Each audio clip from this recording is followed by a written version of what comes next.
Welcome to A Slice of SEL, a podcast for educators about social emotional learning.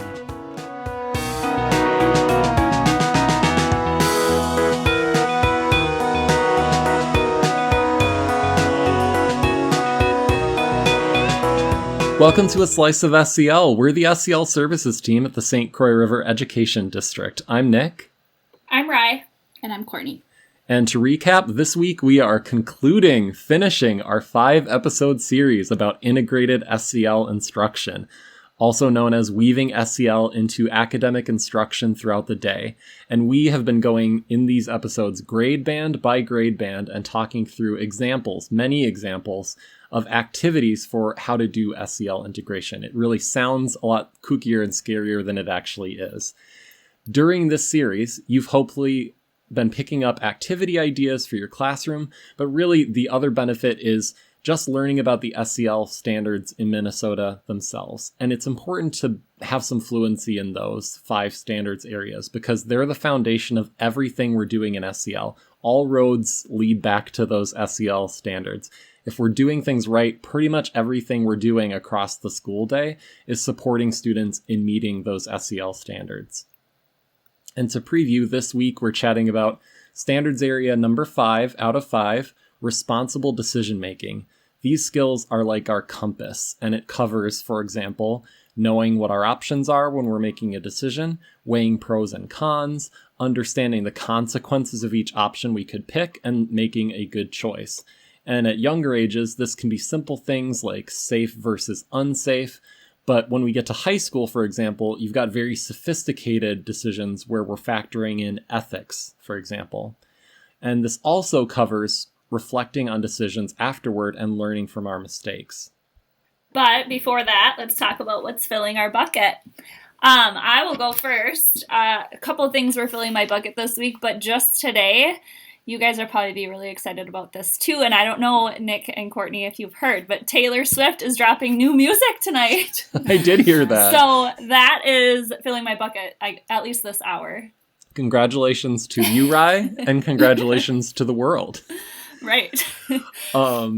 What's filling my bucket? A couple of things, but I'm going to say we finished a self-care club that we've been doing over the last 6 weeks. So we created this cross-district self-care club over Zoom where teachers and educators from across our districts could come and spend up to 45 minutes a week learning about self-care strategies and just supporting each other. And it's been really nice. And it was nice to have a meeting to conclude it and wrap it up. So really, really filled my bucket. That was really fun to be a part of. Yeah. Mm-hmm. It was really great. And I'll go last. So I have 2 things that are filling my bucket. First thing is Rye being back. I missed you. It's really great to be able to work with you again. And I got to go out into the buildings yesterday, and I meant to just do like a quick 5-minute check-in with one of the school psychs, and it turned into like a 25-minute just catch-up session, and it was just wonderful to be able to socialize again. It was awesome, and it really was rejuvenating. But we will shift into our main topic. So what is integrated SEL instruction? So it's kind of like the counterpart of that explicit SEL instruction. It's important to set aside time to teach SEL skills directly, and you can use a curriculum like Second Step or our Be Good People curriculum, and those are those explicit SEL instruction times. You could also weave this teaching in throughout the school day, making it part of each of those content areas that we're teaching, and that is what we mean when we say that integrated SEL instruction. And these aren't competing practices, they are both very important. Yes, both are very important. So let's also briefly talk about what this looks like concretely in practice, because if you're new to this and hearing about it for the first time, it probably sounds a lot kookier or scarier than it actually is. Chances are you're probably doing quite a bit of this and you're just not aware of it, or you wouldn't label it integrated SEL instruction. So there's a lot of activities that we do or that we could do that are going to blend this SEL into academics. And one way that this can look like concretely is taking an academic lesson plan and actually writing an SEL focus area on the top of it. And that's just documenting and planning so we can be intentional about what we're planning to do. Some of the activities you're going to hear about in this episode won't quite fit that model, though. And in our first episode in this series, we talked about, for example, like encouraging students to sign up for clubs. So that's an example of SEL integration, but it's not something I could picture myself really writing on a math lesson plan, for example. So most of the stuff we're going to talk about, I think you're going to hear and you're going to see the connection and say, yeah, I could probably see myself writing that on a lesson plan. Just some of it won't quite match that. And FYI, we are going to include a few example lesson plans in the show notes so you can see what this looks like. We also want to mention that the example activities that we are talking about today come straight off of that Minnesota State SEL standards list. The state standards include a bunch of integration examples, so schools don't have to come up with all of this from scratch. So we're going to run through these examples by grade band, starting with K through 3. So if you don't teach K through 3, I would suggest you look at the time codes in your podcast app and skip ahead. So talking K through 3, the first benchmark that we are going to talk about is implement stop, think, and act strategy when making decisions. So this is the benchmark we want students to hit, the stop, think, and act strategy. And an activity example is just routinely encouraging students to stop, think, and act anytime they face a choice or a decision. So because of this benchmark, I'm going to talk about explicit SEL instruction for just a sec, and then I'm going to come back to that integrated piece. Because of this benchmark, our Be Good People curriculum has a very recognizable stop, think, act visual with traffic signs, so like a stop sign for stop, included in the lesson when we're talking about how to make choices for students. And especially if you have set aside time, like lesson time, to familiarize students with that visual, and that's what we would call explicit instruction, like actually walking them through how do we stop, think, and then act.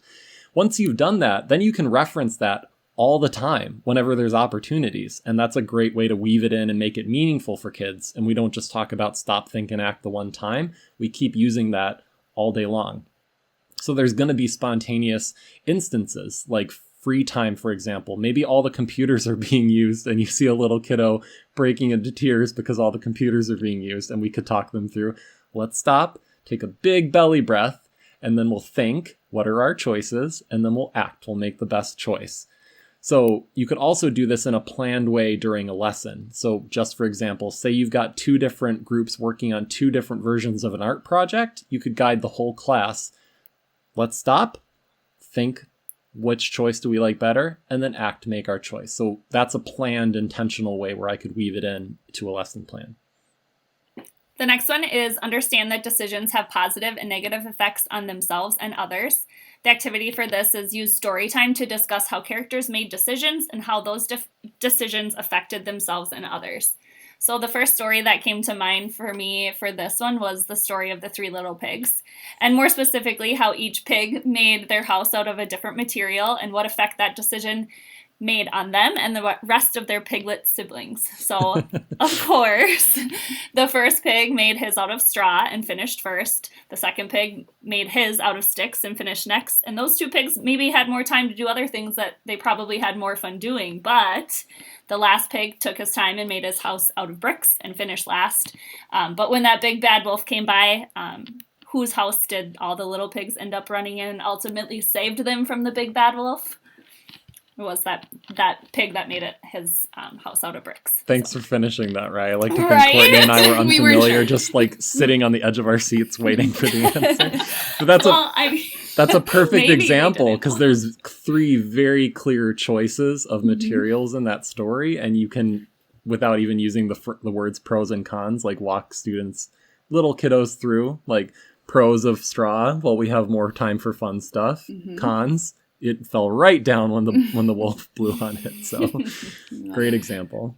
When I was researching like the story, because it had been so long, there was so many different adaptations. I just couldn't decide which one to use. So this one I hope was more familiar with everyone else. But Awesome.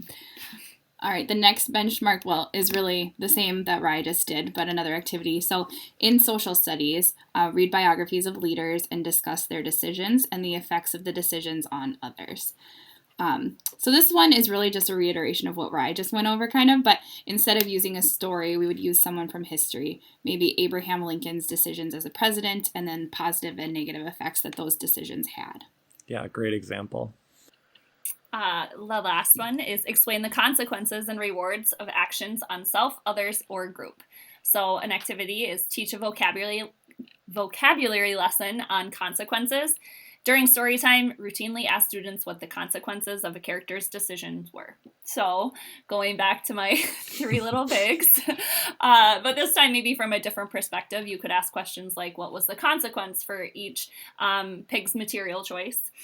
For example, the pig who made his house out of straw got done so fast, but his house was the first one to blow over. Or you could talk about the consequences for the big bad wolf's greedy behavior, which eventually led him to landing his bottom in a big pot of boiling water for wolf soup. That's an example of how some of those older, really familiar stories have pretty dark endings if you spend too long thinking about it. We are going to move on to grade band 4 through 5. And the first benchmark we're going to talk about is identify positive and negative consequences of decisions for oneself and others. So an activity example for this is you could ask students to write a response to a journal prompt or create an art project that shows a decision that they made and the positive and negative consequences for themselves and or for other people. And you could have students share in small groups. So I think with that example where you're having students talk about a decision that they made, it's a little bit more personal. And I think the reason why they threw small groups at the end of that is they're alluding to, even if we work with students and have shared agreements or expectations or rules in our classroom that make our discussions a little bit more of a safe place for students to share, I think generally, we've all met plenty of students who are still hesitant to be that vulnerable in front of a whole group during a whole group discussion. So I think the idea they're getting at there is if you are going to do an art project or write in a journal and have students write about a decision that they made that's a little bit more personal, you probably want to have them share in small groups that are a little bit safer versus the whole group. But another way to make things a little bit safer and not ask so much vulnerability of the students is to do the same kind of activity, but then of course ask about characters in a story in an ELA text or real historical figures. And you could discuss the impact of choices that they made. So it's not so much a personal choice that the student made. And you could use an impact web graphic organizer, for example. And that's exactly what it sounds like. You've got the choice, in the middle, and then you've got the little web, all these little circles that come off of that main one, and those are the consequences and ripples of that choice. Or you could do a consequence chart, which may sound fancy, but Google it. It's pretty simple. It's same idea, just organized a different way. You can't see it, but Nick is using his hands to explain all of these different graphic organizers. But I think you did a great job. Always and forever gesturing, right? It's just too bad podcasts are an audio medium. The next one is generate alternative solutions to their identified problems. So an example, or an activity, is use examples from literature to ask students to generate alternative solutions and or alternative choices a character could have made. One of the books that I researched about this grade band, one of them that came up is the book called Wonder. So you'll know, if you know anything about this book, you'll know that each chapter is written from a different character's point of view. Each character has their own set of conflicts, and it would be an easy discussion surrounding a variety of perspectives for this benchmark and activities. But just to kind of tell you a little bit more, the major conflict in this story is between Augie and his peers. And without giving too much detail away, Augie befriends a boy named Jack Will, and eventually the relationship gets damaged. So Jack Will has to decide if he wants to fix his friendship with Augie, which was really special, or keep on hanging out with his new friends who maybe aren't making the best decisions. So you could just ask your students about the decisions that Jack Will made that got him into the situation he's in, and then try to help them generate alternative choices to help him get him out. You really sold that book, Rye. I love that story, and that movie is so cute. Every teacher and paraprofessional, I haven't read it, but every teacher and paraprofessional I've talked to who has and worked on it with students has really enjoyed that book. And I think that's a fantastic example and just another illustration. These choices in literature and history texts are all over the place, and it's just infinite opportunities to practice decision making with kids. Yeah, and when I was using that book and kind of trying to find an idea to use out of that book, there was so many other literary elements too that you can use from that book. So if any literature teachers in the room, that's a good one to use for lots of lessons. The next activity comes from the same benchmark where I just went over, that generating alternative solutions to their identified problems. So the activity is use examples from history to ask students to generate alternative solutions and or alternative choices a historical figure could have made and how it may have affected events. Full disclosure, I had to rely on Nick's history brain to get some input on this because I am just so out of touch with what students are learning in history in these different grade bands. So for this activity, you could have students review the conflict between the Confederacy and the Union at Gettysburg and how the strategy that the Confederate generals used proved to be very ineffective and ultimately cost them the Civil War. You can have students discuss what may have happened had the generals made a different decision at that time. Yeah, there were a lot of key points in the Battle of Gettysburg where if the Southern generals had made different choices, things might have turned out very differently. And we're glad that they made the choices that they did. Very glad. The next benchmark we're going to talk about is assess consequences of possible solutions for the identified problems and demonstrate methods for reaching consensus or a decision. So an activity example is, number one, establishing a decision-making formula for the class. And we talked a little bit about this in the K through 3 grade band, and that for K through 3, the kind of decision-making formula that those littles would use is like stop, think, and act. And when we get up to this grade level, things are a little bit more sophisticated. But anyway, once we've established that formula, routinely encouraging students, when there are natural opportunities, to practice that decision-making formula when they're confronted with a decision. So asking students about, their options, the consequences for each option, and then providing students with some feedback as they're working through the decision and after they've made a choice. So putting this in concrete terms, there's a link to explicit SEL instruction, because when we're talking about establishing a decision-making formula, that's the kind of thing you would do with a curriculum like Second Step or Be Good People. Most SEL curriculums are going to include some kind of step-by-step formula for helping kids understand how we make choices. It's not earth-shattering. I mean, it's got basic components like you got to have multiple options. You should assess the pros and cons, the consequences that would come with each of those options, and then you make a decision. That's how everyone makes choices, really. So again, those curriculums are a great time to actually teach that explicitly, but then you can weave that in all day. Like once you've established that formula, there are so many opportunities throughout the day to then leverage that and have students practice it. Limitless opportunities. So a lot of these decisions students are making are spontaneous. They're split-second decisions that they're making. But aside from those like spontaneous everyday problems that students bring to you or choices that they have to make, you could plan to integrate this during instruction. So just for example, say you've got 2 activity or project options for students to pick from. You could take a second, pull out a graphic organizer maybe, depends on how elaborate you want to be, but guide students through that decision-making formula. And you could even throw like a simple T-chart on the smartboard and walk students through their options and the pros and cons of each one and help them make their decision in a more intentional way. I love that. So we are moving into the 6th through 8th grade band now, and the first benchmark we'll talk about is recognize the effect of peer pressure on decision-making.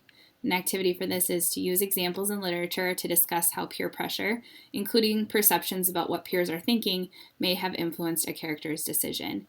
So my mind immediately goes to the characters in the movie Mean Girls and how they pressured Katie to change who she was just so she could fit in. But I suppose a more age-appropriate example would be to review the characters in The Outsiders. I don't know if they're still reading that, but it was a great book, and I taught it to my class. And talk about how peer pressure impacted each of those characters and how they may have behaved differently or made different choices had they not chosen to just follow what their peers did. Great example of peer pressure. I really hope that they're still teaching The Outsiders. I because do too. I love if that. I, in like 5-10 years, like say like don't change Pony Boy and like a Gen Zer doesn't recognize that at all, it's going to break my heart. So sad. The next one is gather additional information from multiple sources to generate alternative solutions. The activity is students complete a project where they actively seek outside sources of information to inform decision making. So an idea for this could be in a health class where kids are beginning to learn about mental health and suicide risk. Have your students research how other schools might be reducing mental health stigma and have them generate ideas for how similar efforts could look in your school. Yeah, a lot of investigation and information gathering that could go into that. And I'll admit I'm a little bit still distracted because I think I got that quote wrong. I think it's Stay Gold, Pony Boy. I think a minute ago I said, Pony Boy. Goodness gracious. I just had to correct myself if there's an English teacher listening who was like, Nick got it wrong. I caught myself. Okay. So the next benchmark we're going to talk about is discuss alternatives in relation to multiple contextual factors. And that's a heck of a sentence. And what they mean is being able to describe the different options that you have available and how they relate to the context of the decision that you're making. And an activity example is encouraging students to explore or research the outcomes of any choice that they're making when they're faced with a decision. So the concrete example that I came up with is a little bit backtracking and more about reconstructing the reasoning. And the activity example I thought of is when you're providing feedback to students, you as the teacher, or when you're guiding peer reviews and they're reviewing each other's work, and say that they are doing a piece of persuasive writing or they're preparing a presentation. These are some questions you could ask them. How did you arrive at this decision to do X, Y, and Z? And then in responding to that question, the student would be reconstructing their reasoning for you, the options that they considered and why they decided to organize their persuasive writing a certain way or choose a certain kind of argument, or why they decided to have a certain kind of opening to their presentation.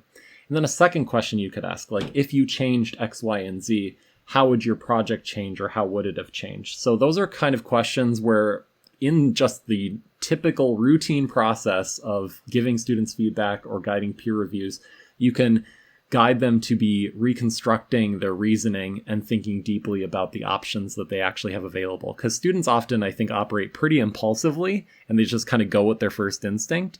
And you can have them step back, and that's part of good work reflection. Like, this is the first thing I thought of doing, but what are my other options? And how would my project or my work change and get better, possibly, if I made a different decision? Yeah, I was just going to say, I love that for that writing piece because it gets them to think about why they made the decision they made. And they might have just been in the flow of things and not really thought about why they chose to write the specific way they did, and gives them an opportunity to improve. I love Absolutely. That. And if they do go to college, that will prepare them well, because one of my side jobs in college was working at the Writing Center, and there were plenty of freshmen, sophomores, and beyond who we're still kind of in that mode of the first thing that I put down on paper is what I'm going with, and then not kind of used to stepping back and saying, could I have made different choices or set this up differently? Great example. All right, the next benchmark we're going to talk about is analyze the reasons for school rules and local laws and identify the ethical values and social norms they support.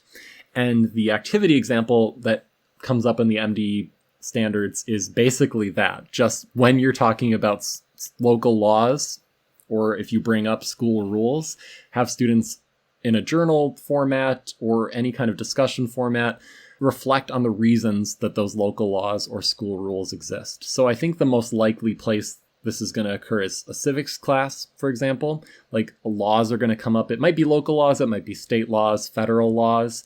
If it's, social studies or history class, those federal laws can come up, for example. And you could ask students what ethical values or social norms do they think are behind those laws.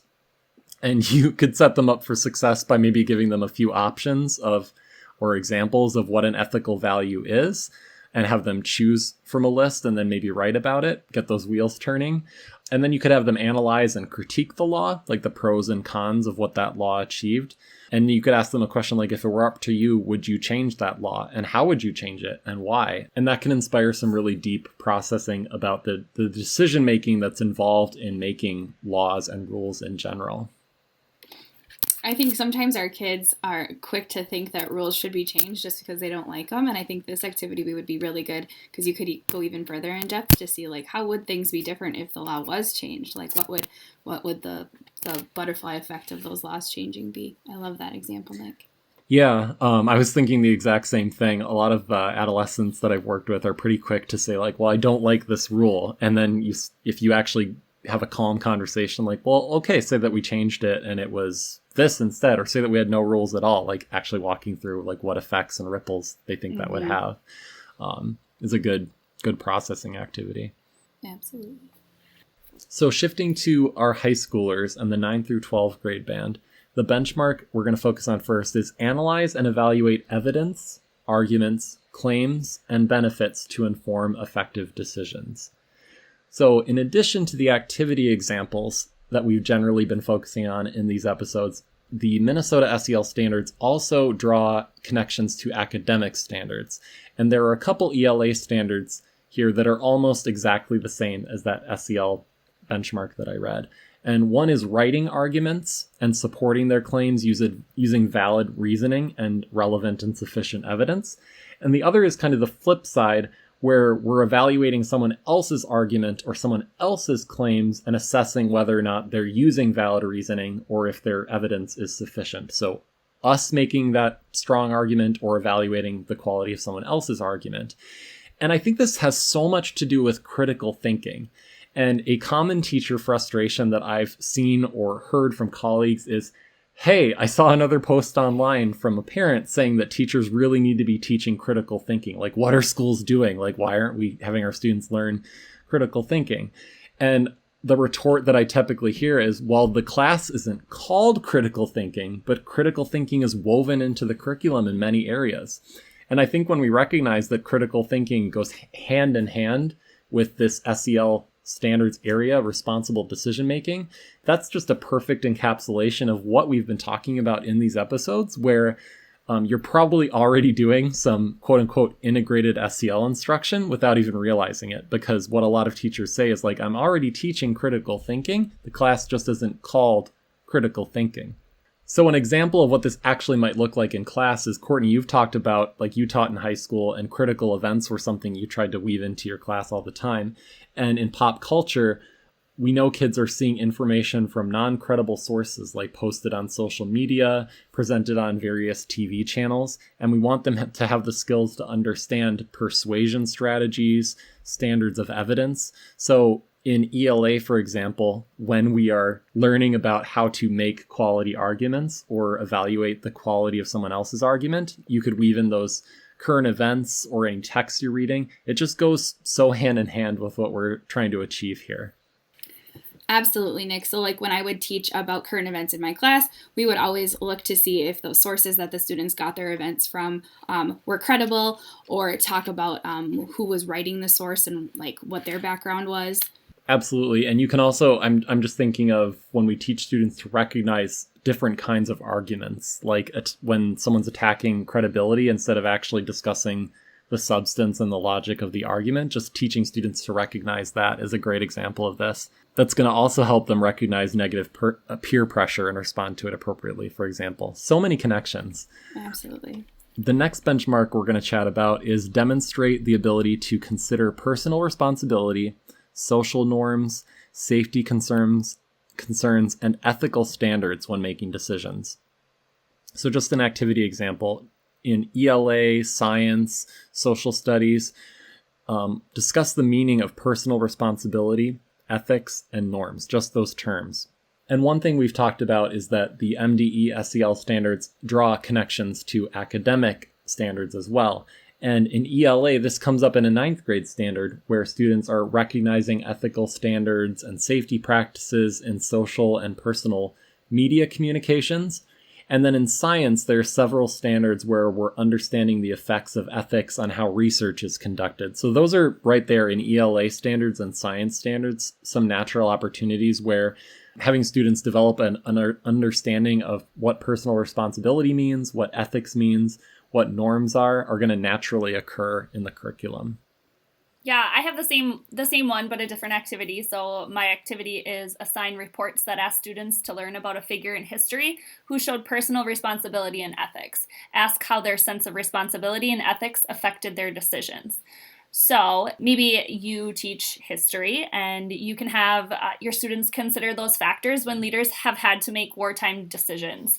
Perhaps maybe you can have them research and discuss Truman's responsibility and ethical dilemma when he was faced with the decision on whether or not to drop the atomic bomb. Some consider that to be the biggest moral dilemma in history, and whether or not he made the right decision. He was definitely a leader that had to take careful consideration of all of those things and how his decision would have affected others.